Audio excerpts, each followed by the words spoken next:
There is a moment after the divorce is final, the home has closed, and you're sitting in your new space. It's very quiet, and you're wondering, what do I do next? In this video, we're going to talk about what happens after the house sales and preparing your future financial landscape.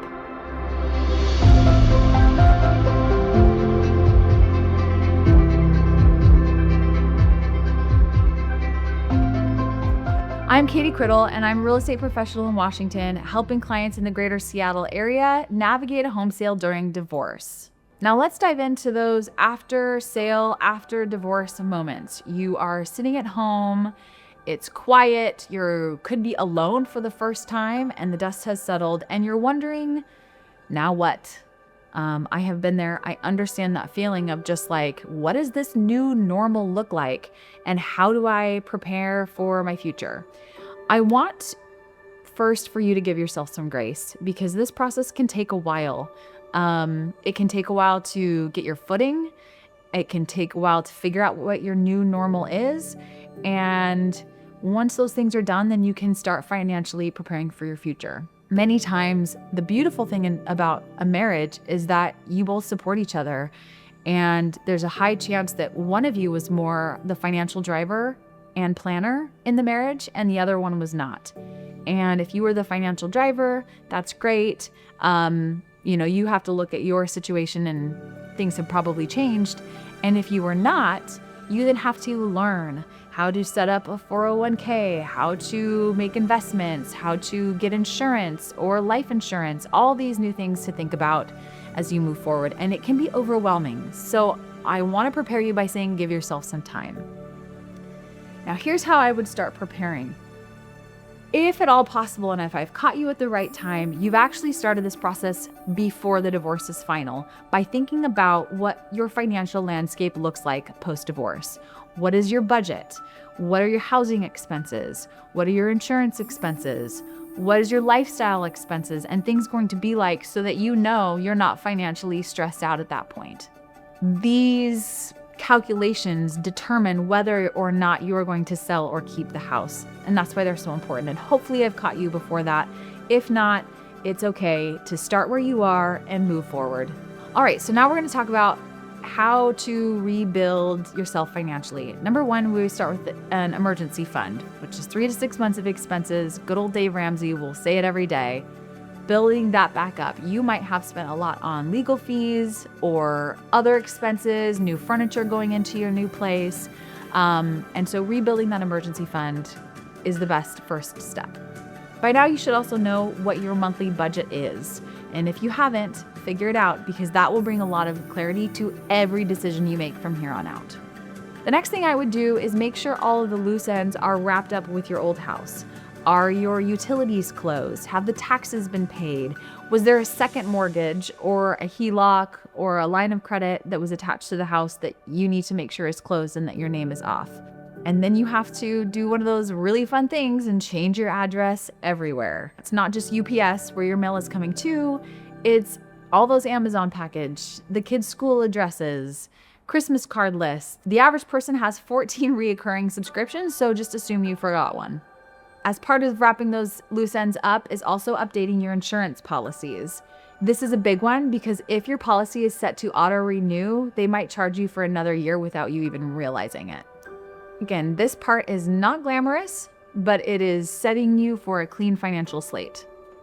The next thing to consider is your housing decisions moving forward. There are 3 different ways you might decide to do this, and that's 1, renting temporarily. This is a great option if you just want to leave your options open. You don't want to be maintaining a place. You don't know where you want to be. Maybe you just need a temporary space to just figure life out. And that is a really, really good non-committal option. The second is buying right away. You may know exactly where you want to be, in the school district you want to be, in the neighborhood, and you have the money to do it. Great. Go buy that house, start fresh, move in, make that space yours for this new chapter. And the third is you may want to downsize or completely shift your lifestyle. Maybe you want to go buy an RV and start to travel around, live in a condo downtown, buy a farm out in the country. The beautiful part of this chapter is it's yours and you get to make of it what you want. So really think deeply about what inspires you, what makes you happy, and what you can afford for your lifestyle moving forward. All right. Once the dust has settled from your divorce, you figure out where you're going to be, you know what your expenses are, you kind of have some ground under you. This is the good time to look at your financial landscape. Okay, now I'm going to dive into what I call the financial reset. This is, you've figured out where you're going to live, you've figured out your budget, you kind of know what this new life is like, and it's now time to build something for your future. Think about your retirement and your financial investments. I'm going to caveat by saying I am a real estate professional, and that is my area of expertise. So I am not an attorney, I'm not a financial advisor, I'm not an insurance specialist. I'm going to touch on some of these topics, but I highly encourage you to go reach out to your local professional. Happy to connect you one. I know several in the area that can really help you dive deep and understand these concepts. So the first one is the 401k. In your 401k, there's something called a quadro, which is a qualified domestic relations order. It is where one spouse is ordered to give part of their 401k to the other spouse, to making sure that all the paperwork was filed properly and that the order has been processed. The second is to update your beneficiaries. And this is really crucial because if you had a life insurance account, there's a really good chance that your ex-spouse was the beneficiary of it. Also with any retirement accounts, 401k, investments, things like that, those would automatically go to them. So you're going to want to update the beneficiaries, maybe your children, maybe a brother or a parent, whatever the case may be.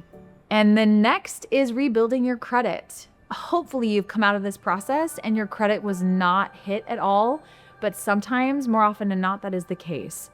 I recommend talking to a lender who is specifically trained and understands how to build your credit back and protect your future buying ability. There might also have been some joint credit cards accounts that you're going to want to close or handle or pull your name off of so that you can then build your own credit with your own credit cards.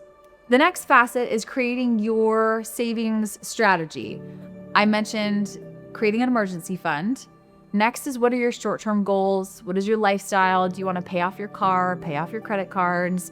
Maybe you want to acquire some new furniture, whatever the case may be. And then there's your long-term goals. What do I want my retirement to look in 10, 20, 30 years? And how do I get there?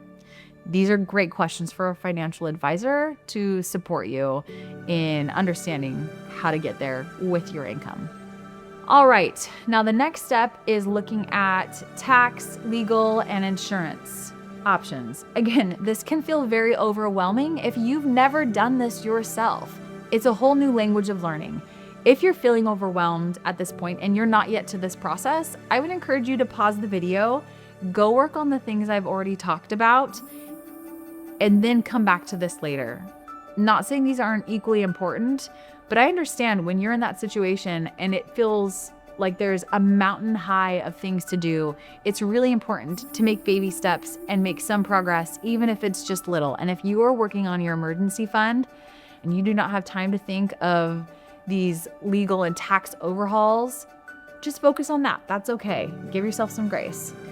So as we dive into this section, it's a section that a lot of people forget. Once you go to do your taxes in the new year, there's a really good chance that you, in the past, have filed as a married couple and now need to file as single or head of household. And this can change your tax bracket immediately. You're going to want to update your health, auto, and life insurance. If you were on a spouse's plan, you can get on what's called Cobra. It is a little bit more expensive a month, and having two separate plans is one of those things that's going to cost more separately than when you had it together. So do your research, talk to an insurance broker, and they can help you with that.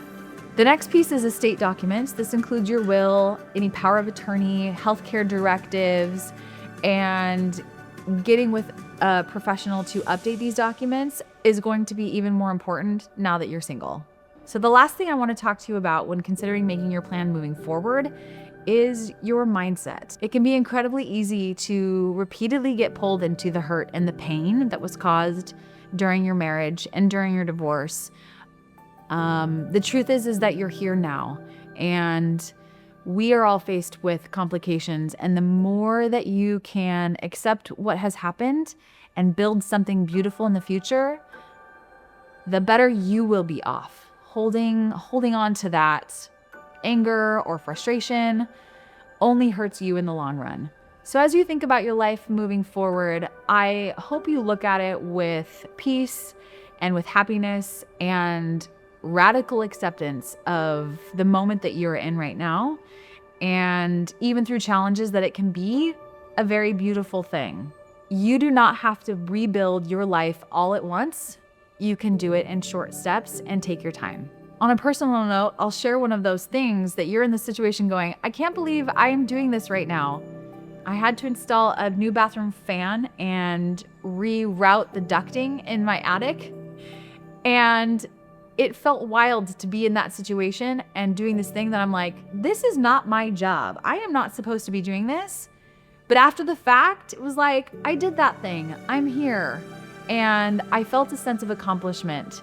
And I know that as you figure out your financial step moving forward, or maybe the financial piece was easy for you and it's the meal planning that's tricky, or the keeping up with the doctor's appointments that's tricky, whatever it is, that you are open to those new opportunities, that you appreciate becoming stronger and more confident and capable in ways that you never thought you could. Thank you for watching. If you found this video helpful, please like, subscribe, or share it with someone who might be in a similar situation.